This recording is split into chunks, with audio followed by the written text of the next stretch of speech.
Merci de nous rester fidèles. À Bamako, il est 9 heures.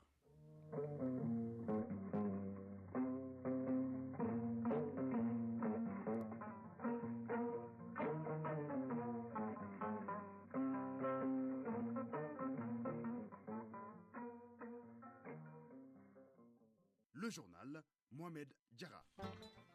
Mesdames, Messieurs, bonjour et bienvenue. Les titres. Le Premier ministre Dr Choguel Kokala Maïga est à Niamey dans le cadre des activités de l'AES qui regroupe le Mali, le Burkina et le Niger. D'importantes décisions seront issues des échanges. Le Mali, bientôt doté d'un nouveau document de politique nationale de développement de l'économie numérique et son plan d'action 2024-2028, le ministre en charge de l'économie a donc en charge de la communication a ouvert hier les travaux. Nous ferons le point avec Foussine Tounkara. À suivre à travers les ondes le derby de la 4e journée du championnat de Ligue 1. Il oppose le stade malien au Djoliba AC. L'ambiance à Ermakono et à Sotiba avec Alidou Matina. Le dossier culture nous amène à Tombouctou. Connaissez-vous Barbarba, négatif ou affirmatif? En tout cas, ne vous en faites pas, Alpha Mega sera là en fin de journal pour nous expliquer. Voilà pour le sommaire, mesdames, messieurs. Installez-vous confortablement. Tout de suite, les détails. Bienvenue, nous ouvrons cette édition avec Niamey où sont arrivés hier les premiers ministres du Mali et du Burkina Faso. Une visite de travail dans le cadre des activités de l'AES, Alliance des États du Sahel.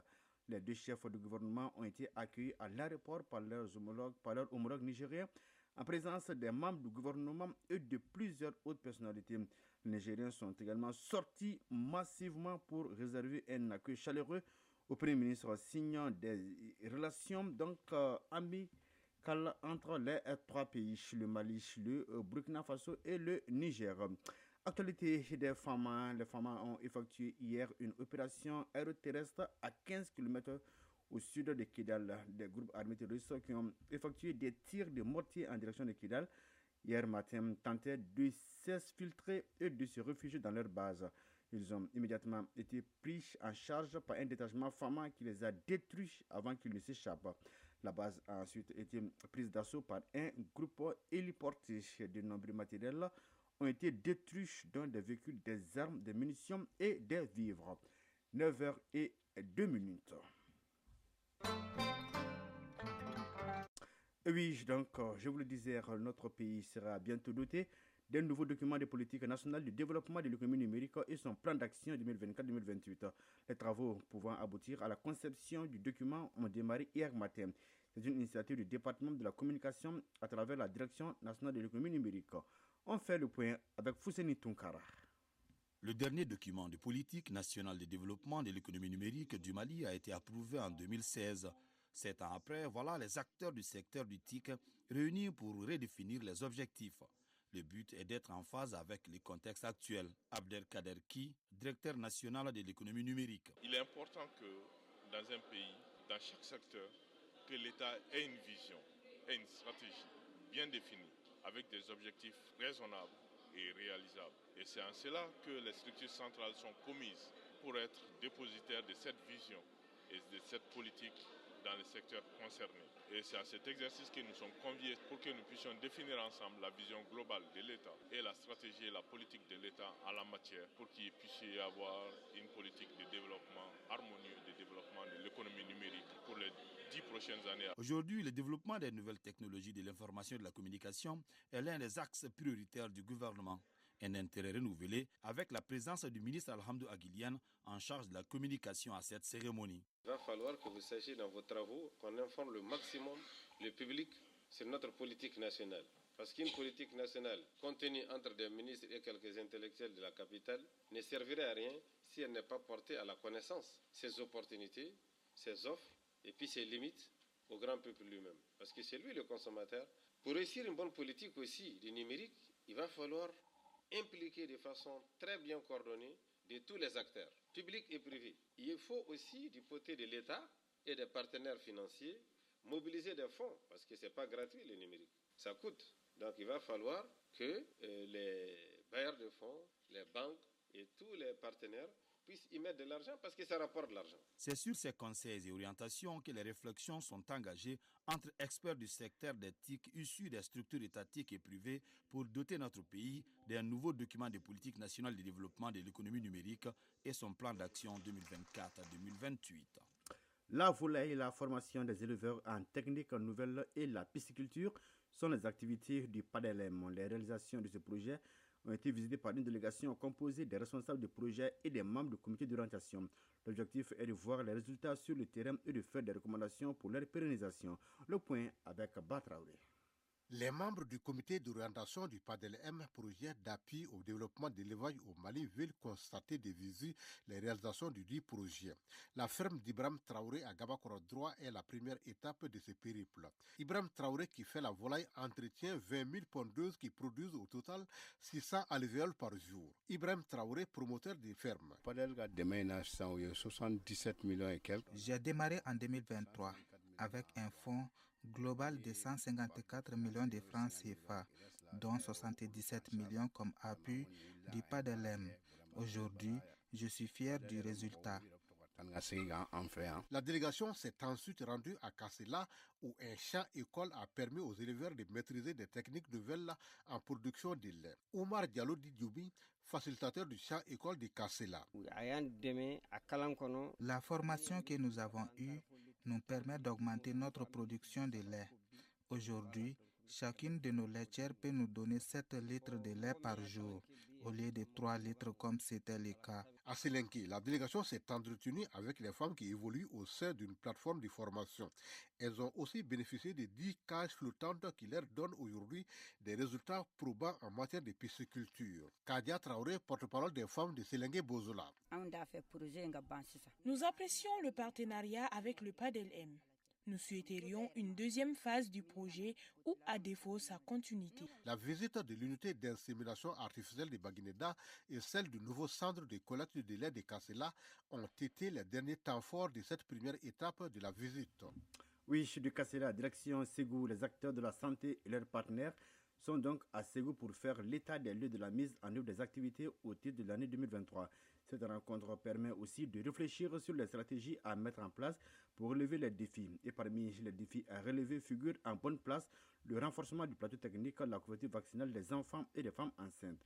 La correspondance de Ramata Konaté et Issaba depuis Ségou.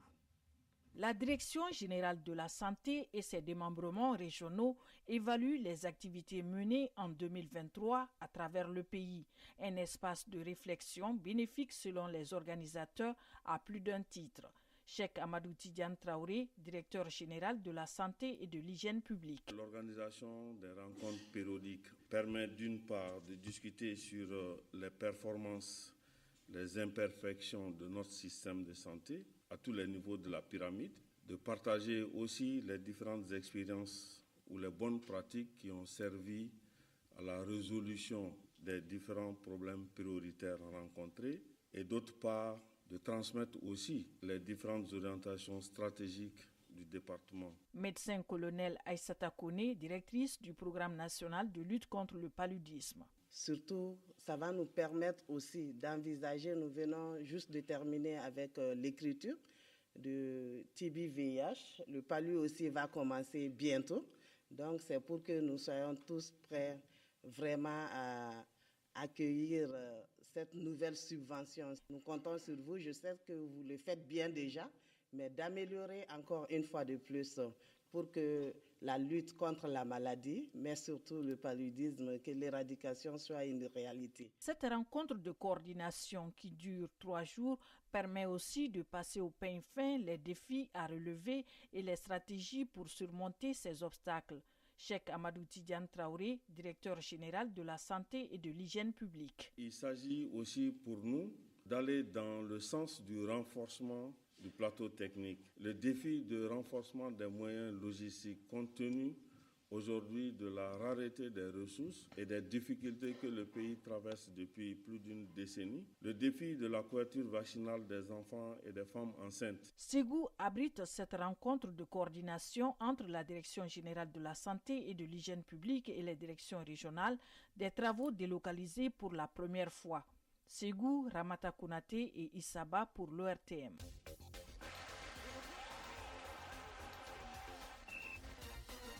Oui, 9h10 à Sotuba et à Eremakono. Nous recevons Famrou Djourté en direct. Bonjour Famrou Djourté. Bonjour Mohamed Djara. On parle football sur le plan national. Le stade malien de Bamako et le Djoliba AC se croisent ce samedi à l'occasion du match en retard de la 4e journée du championnat national de Ligue 1, un derby à ne pas rater. Oui, c'est le derby du football malien qui attire les attentions des passionnés du ballon rond.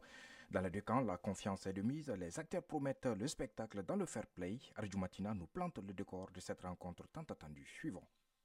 Les regards du public sportif malien en général et les passionnés du ballon rond en particulier seront tournés vers le stade du 26 mars, le temple du football malien, qui accueillera ce samedi 30 décembre le traditionnel classique de notre football.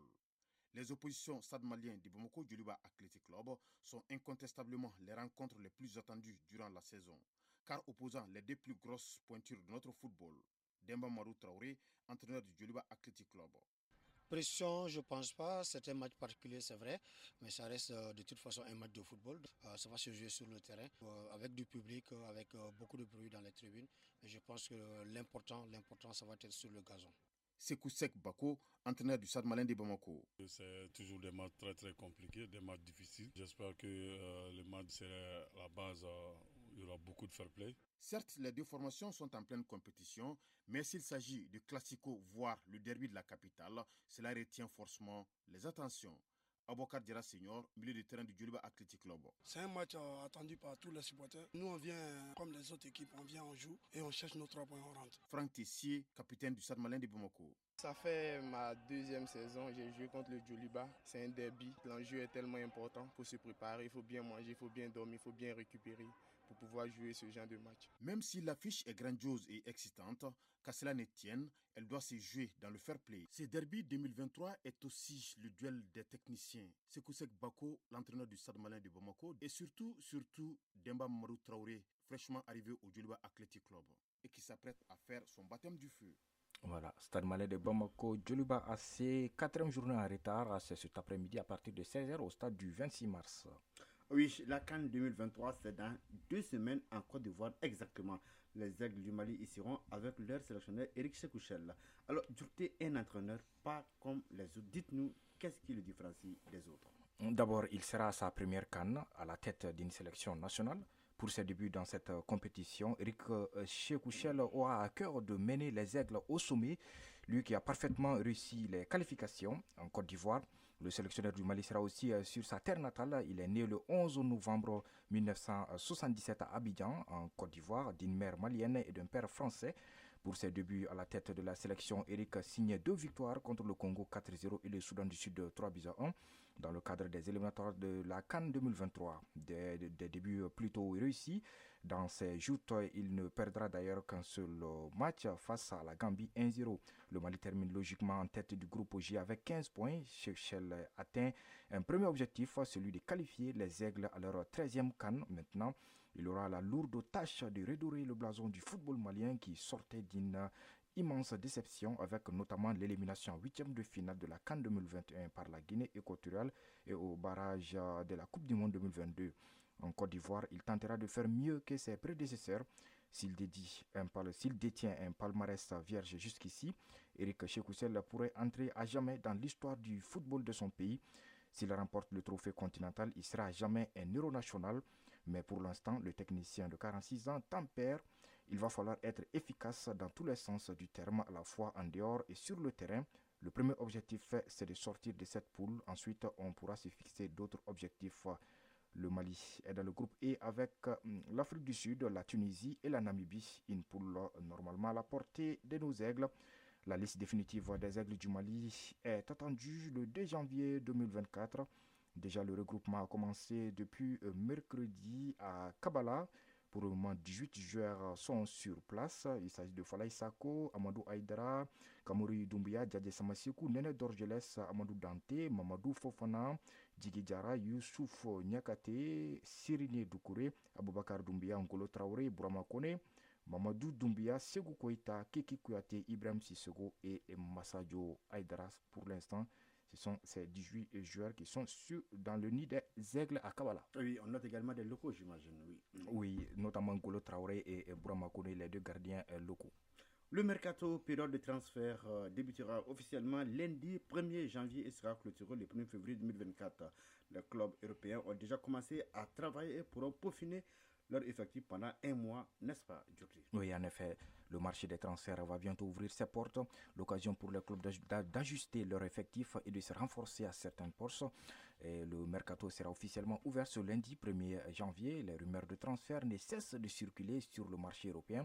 Le marché des transferts hivernal, l'occasion pour, après la prolongation de contrat surprise de Carlo Ancelotti au Real Madrid vendredi 29 décembre. La journée d'aujourd'hui pourrait elle aussi réserver son lot d'informations, celle de Hugo Lloris, ancien gardien de but de l'équipe de France en MLS, devrait intervenir rapidement. Les arrivées en France des Brésiliens Lucas Perry et Adrielson de Botafogo sont attendus à l'entraînement de Lyon ce dimanche, sont à surveiller également. Selon plusieurs médias saoudiens, l'attaquant français Karim Benzema du club Al Ittihad aurait quitté Jeddah, Arabie Saoudite, sous le feu des critiques depuis plusieurs semaines en raison d'un rendement jugé insuffisant. C'est une information qui s'ajoute à la mystérieuse clôture récente de son compte Instagram. Et selon des informations du média AS, l'Allemand Joshua Kimmich est sous contrat avec le Bayern Munich jusqu'en 2025, serait pisté par des grands clubs européens. Le milieu de terrain de 28 ans ne serait pas contre l'idée d'aller voir ailleurs. Ainsi, Liverpool, Manchester City et Manchester United suivraient sa situation de très près. Tout cela reste à confirmer à partir de ce lundi 1er janvier 2024. Ah, tout à fait. Merci bien, Famoul Djourté, pour toutes ces informations sportives. Chronique culture et société. Le dossier culture nous fait voyager dans la cité mystérieuse Tombouctou chez les questions d'une danse traditionnelle, celle des bouchers appelée Barbarba. C'est le récit de Alpha Meiga. Tombouctou brille par son patrimoine culturel dont un des mystères réside dans les danses au rythme et aux pas uniques.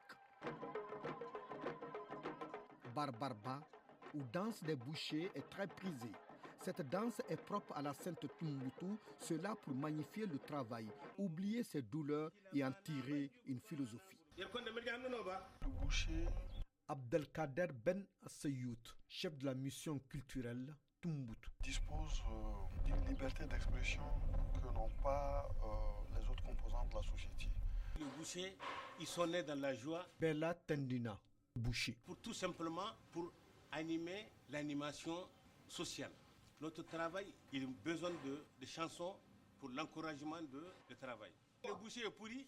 Pour avoir de l'or, il faut carrément creuser. Et on ne peut pas creuser sans ne pas avoir de saleté de le sable. Et c'est l'or et le diamant qui est en bas. On estime d'ailleurs que tout comme chaque famille a sa bibliothèque, chaque terroir de la cité des 333 saints possède sa danse particulière. Et comme on est dans la ville mystérieuse, la danse des bouchers est pleine de magie. Bella Tendina, boucher. Il y a des secrets vrais, que nous on ne peut pas dire parce que ça nous dépasse. Quelque chose qui est plus âgé que ton père. Ton grand-père, tu ne demandes pas ton père avec. Il y a un système de diable qui c'est là-dedans, parce que quand il n'y a pas des animaux, souvent il y a le secret. Quand on fait notre fête là où les animaux se trouvent, ça facilite d'arriver. La danse des bouchers, c'est une danse qui se fait à partir d'événements précis. Un mariage dans une famille de bouchers, une circoncision dans une famille de bouchers, l'intronisation d'un chef boucher. Barbarba est propre au quartier d'Ingareber et au boucher de Tombouctou.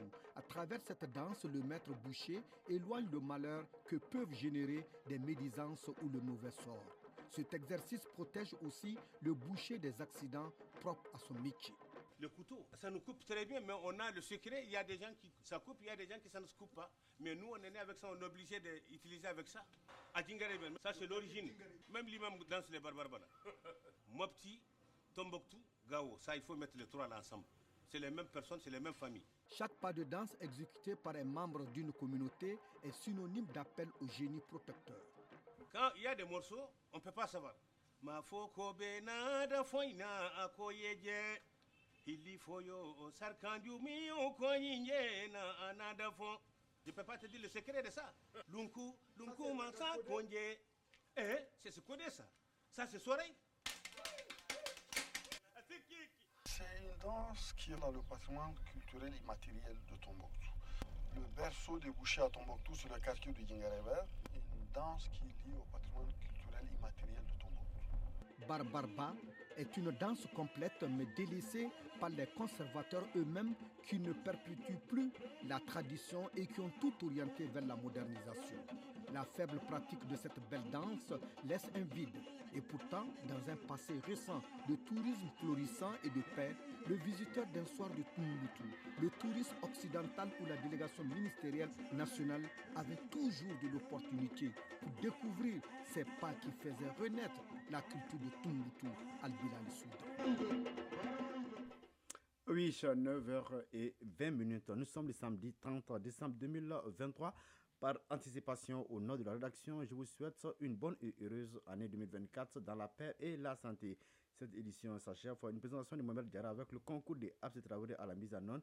Réalisation, coordination, Brahma Traoré. La mise en ligne est assurée par Cheikh Abdul Aziz Koulibaly. Passez d'excellents moments en compagnie du programme de Radio Mali. Au revoir.